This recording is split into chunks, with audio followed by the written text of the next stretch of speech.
গত রোববার বং পিজাতে গেছিলাম। বং পিজাতে একটা জিনিস খুব ভালো লাগলো, এত কম অফার প্রাইসে ওরা এত কিছু খাবার ওরা দিচ্ছে।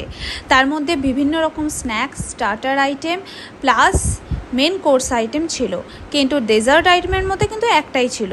তবে এখানে যা আইটেম ছিল তা এনাফ। প্রথমে আমি ভেবেছিলাম হয়তো এই কটা ফুলফিল নেই, বলছি না, ফুলফিল করে দিয়ে যাবে। খেতে কিন্তু প্রত্যেকটা আইটেম ভালো ছিল। চিকেন উইংস, বেবিকর্ন, স্টাফ আলু, এগুলো ছিল স্টার্টার আইটেমের মধ্যে। আর বাকি যা মেন কোর্সের মধ্যে ছিল তা ভরপুর, মানে চিলি চিকেনটা ছিল এত অসাধারণ। আমি ওগুলো অল্প অল্প করে টেস্ট করেছি, আর এগুলো বেশি খাওয়াও যাচ্ছিল না, কারণ আমি এত কিছু খেতে পারি না। আমার কাছে মানে বাফেট নেওয়া মানে লস, কিন্তু খেতে তো ইচ্ছা করে না নিজের পছন্দ মতো, তাই খাই।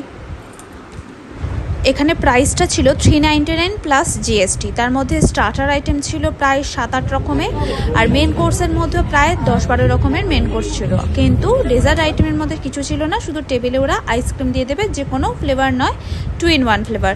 তো সেই কারণে এখানে এই অনুযায়ী অর্ডার দিতে হবে। আর 1 ঘন্টা সময় বাফেট এনজয় করার, তারপরে কিন্তু আর হবে না। আর একবার ডেজার্ট সার্ভ হয়ে গেলে তারপরে কিন্তু আর বাফেটের দিকে যাওয়া যাবে না। তবে এখানে পিজাও আলাদা করে আমরা আলাকার্টে অর্ডার করেছিলাম, সেটাও খেতে কিন্তু অসাধারণ ছিল। তবে যদি বলি, এখানে ফুড আইটেম মানে মেন কোর্সের মধ্যে ছিল বেশ ভালো বিরিয়ানিটা, চিকেন বিরিয়ানি ছিল, আর তার সঙ্গে ছিল চিকেন কষা, যেটা আমি বাটার নানের সঙ্গে ট্রাই করেছি। আর ছিল পোলাও, পনির, চাউমিন, চিলি চিকেন, তারপর ওইদিকে বিরিয়ানি, চিকেন কষা বললামই তো সেটা। আর বিভিন্ন ড্রিঙ্কস আমরা এটা আলাকার্টে অর্ডার করেছিলাম, যার মধ্যে blue lagoon, virgin mojito, kiwi drinks, আর একটা ওয়াটারমেলন ছিল। আর আমাদের স্পেশাল ছিল এই আইসক্রিম। তবে আমি স্পেশাল একখানা গন্ধরাজ ফুল অর্ডার করেছিলাম, যেটা কিন্তু দুর্দান্ত খেতে ছিল এবং ভীষণ রিফ্রেশিং।